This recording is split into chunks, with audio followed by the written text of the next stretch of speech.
Hello everyone! In our last episode, we saw how the combined forces of Ouchi and Mori failed in defeating the Amago. The arrival of first Europeans along with their new fire weapon, the legendary success of Hojo line of the Sagami, and also the rise to power of both Takeda Shingen and Uesugi Kenshin. In this episode, we will see Mori Motonari putting his brilliant mind at work and also the rise of Oda Nobunaga.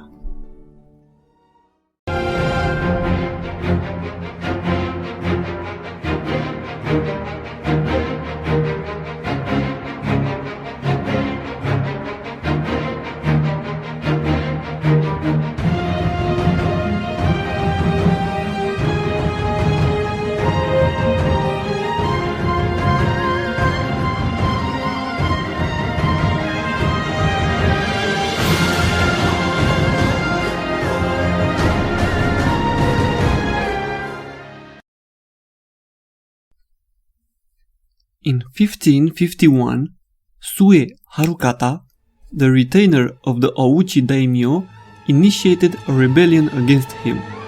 He could not endure anymore the passive behavior of his daimyo in the middle of this era of turmoil.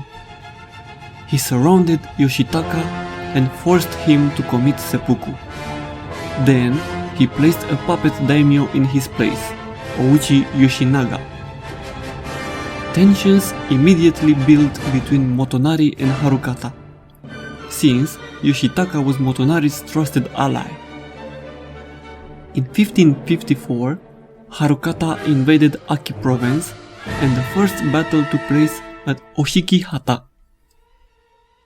Even though Ouchi forces were double in size, Motonari's experience and knowledge about his own terrain and also the fact that he bribed many Ouchi warriors to switch sides made Mori victorious.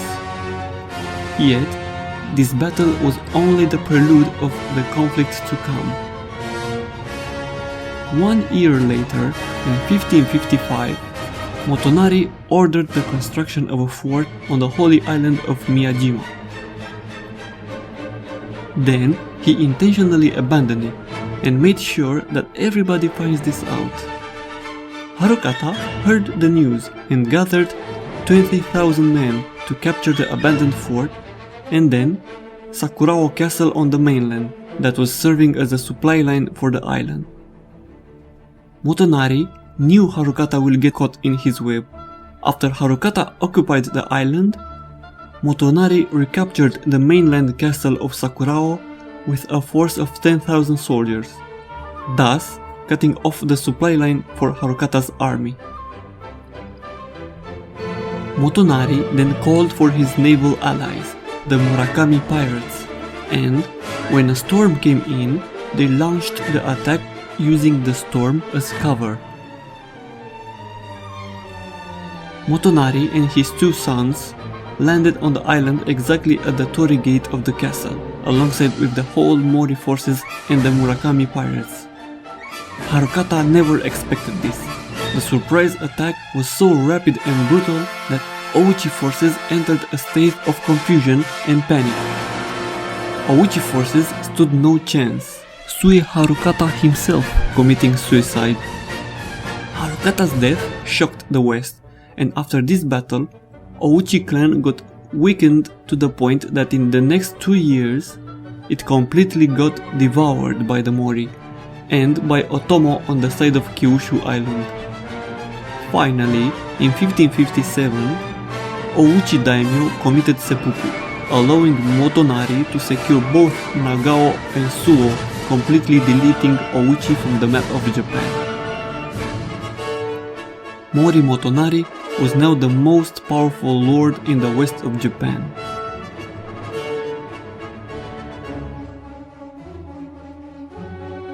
Moving back to the east, we see another small clan, the Oda clan. Oda was an old one, claiming descent all the way back from the Taira clan. Oda ruled over the province of Owari. In 1550, Oda Nobuhide was the leader of the Oda clan. He was constantly at war with the Saito clan to the north, but also with the Matsudaira and Imagawa to the east. Nobuhide managed to finally bring peace with Saito, forming an alliance by marrying his eldest son, Nobunaga, to Saito daimyo's daughter. Nobunaga was an interesting figure since young age. He was very interested in the Western trade and firearms, but also very rude, rash and brutal. Because of his behavior, he was nicknamed the Fool of Owari. In 1551, Oda Nobuhide died, being succeeded by his illegitimate son Nobuhiro. That made Nobunaga to behave disrespectful at his father's funeral. In a desperate attempt to bring Nobunaga to reason, his mentor, the most loyal of Oda's retainers, Hirate Masahide, committed suicide. This event had the desired result. Nobunaga was shaken. He realized that many of the retainers will never follow the illegitimate son, but neither the Fool of Owari. The clan entered in a state of chaos. Nobuhiro realized that he can't gather any real followers, so he submitted to Nobunaga, and in 1556 Nobunaga managed to submit almost all the enemies in the Owari province. He showed that he possessed great leader capacities. In the same year, his father-in-law got attacked by his own son in an attempt to steal the power in Saito. Immediately, Nobunaga sent forces in the aid of his father-in-law, but the forces did not arrive in time. Now, Saito Yoshitatsu was the daimyo of Saito and declared war on Nobunaga. Another threat appeared on the horizon when Oda Nobuyuki, Nobunaga's younger brother, started to conspire against him with two of his top retainers, Hayashi Mikikatsu and Shibata Katsui. The battle between them took place at Ino, ending with a clear victory for Nobunaga. He found the power to forgive his little brother and his two top retainers, but they did not stop there, continuing to plot against their daimyo. 1 year later, in 1557, he found about the second betrayal, and this time he will be much less forgiving. He sent an army led by Ikeda Tsuneoki to crush his little brother that was hiding in Suemori Castle. The attack ended in Nobuyuki's death. Nobunaga, though, pardoned his two retainers once more as a way to send a message to the other retainers that he is the leader of Oda clan. In 1558, Oda Nobunaga was unchallenged. After 7 years of civil war, he subdued the entire Owari province. Now, he stood between two powerful clans, Saito to the north and Imagawa to the east, alongside with their Matsudaira allies.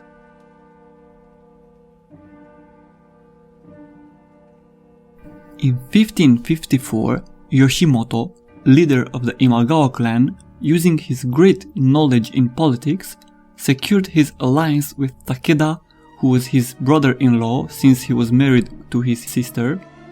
Then, he also made peace with Hojo. This situation was in favor of all three leaders, since they each had already a focus on their expansion. Hojo to the east, Takeda to the north, and Imagawa to the west. Yoshimoto's plan was to march on Kyoto, realizing that he had the power to do so, and planned to control the weakened Ashikaga shogunate for his own purpose. Since he was a great politician and not a great warrior, he named Matsudaira Motoyasu to lead his army. Matsudaira Motoyasu was the young heir of the Matsudaira clan of Mikawa that was under the protection of Imagawa. His childhood was a chaotic one, being raised as a hostage of Imagawa clan. Now that he came of age, He was eager to prove himself as a competent military leader. What is important to mention is that in time he will change his name in Tokugawa Ieyasu, and he will become the most important piece of our story. In 1560, the Imagawa March finally begins, ready to eliminate the only opposition on the road that stood between them and Kyoto, the Oda clan. The combined Imagawa-Matsudaira army was 25,000 strong. Their march was easy as expected, conquering all the fortresses on the border as fast as lightning, Yoshimoto capturing Washizu while Motoyasu captured Marune and Odaka. Then, they stopped briefly at Okehazama to rest and for the head viewing ritual. The head viewing ritual, as mentioned in the previous episode, was very important for the samurai warriors' rank and status. After the battle, each would present the head of the enemies they have taken in a complex ritual. The honor and status gained was based on the importance and status of their victims. Meanwhile, Nobunaga was pressed by his commanders to flee and escape from Owari province. He refused to even hear that, deciding to confront Yoshimoto. Oda gathered all his forces, numbering 2,000, and marched to Okehazama. He ordered his men to plant hundreds of banners in the opposite side of his army, so Imagawa will be fooled thinking that his intentions were to march and take the border castle back. Then the night came with a blessing, a thunderstorm.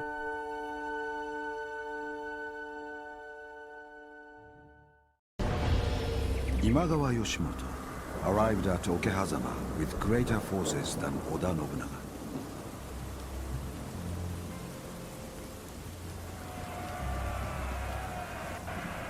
The Imagawa arrived in such numbers that several of Lord Nobunaga's advisors pleaded with him to surrender, an option he refused to consider. Yoshimoto was so confident of victory that he allowed his men to celebrate before the battle. Lord Nobunaga led his men to the gorge with the Imagawa camp, but he ordered a small force to stay behind in the Oda camp. They were to put up many flags to mislead Yoshimoto. As Nobunaga watched the Imagawa, good fortune came to his aid. A rainstorm began. The storm and the Imagawa revelries set the stage for a decisive attack that would go down in Japanese history as a pivotal moment. Their plan is to move the army around to the north of the camp, and then attack from there. First, however, we must clear Yoshimoto's patrols in the forest. For surprise and speed, we shall use only the cavalry. When the patrols are gone, we will attack the camp. Our target is Yoshimoto's tent. We must reach the tent and kill Yoshimoto before the Imagawa realize what is happening.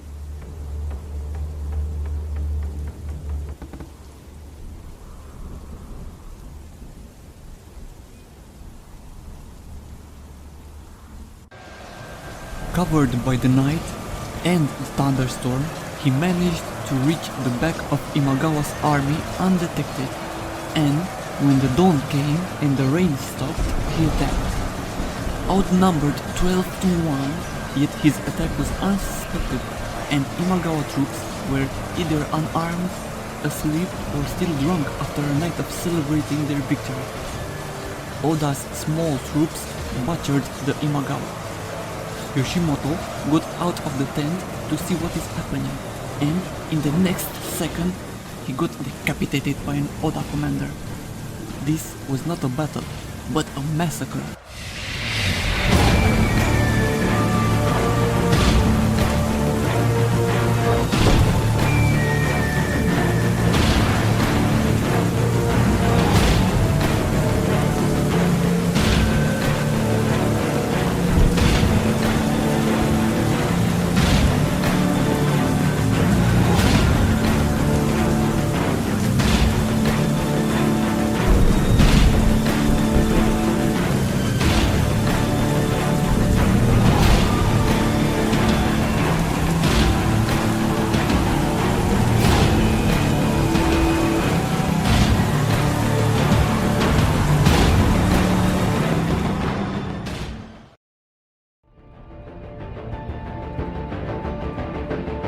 The only survivors of this battle were Matsudaira Motoyatsu and his troops, that fled back to Mikawa, now planning to break free of the weakened Imagawa. After this battle, Oda was no longer the fool of Owari. Also, a mere Ashigaru foot soldier in his army was promoted to be Oda's personal sandal-bearer for his bravery showed at Okehazama. His name was Tokichiro, but in time, for his bravery, loyalty, and also for being smart, he will be promoted even further, one day taking the name of Toyotomi Hideyoshi. In the next episode, we will see the legendary clashes between Uesugi Kenshin and Takeda Shingen. Thanks for watching and hope you enjoyed. See you in the next episode.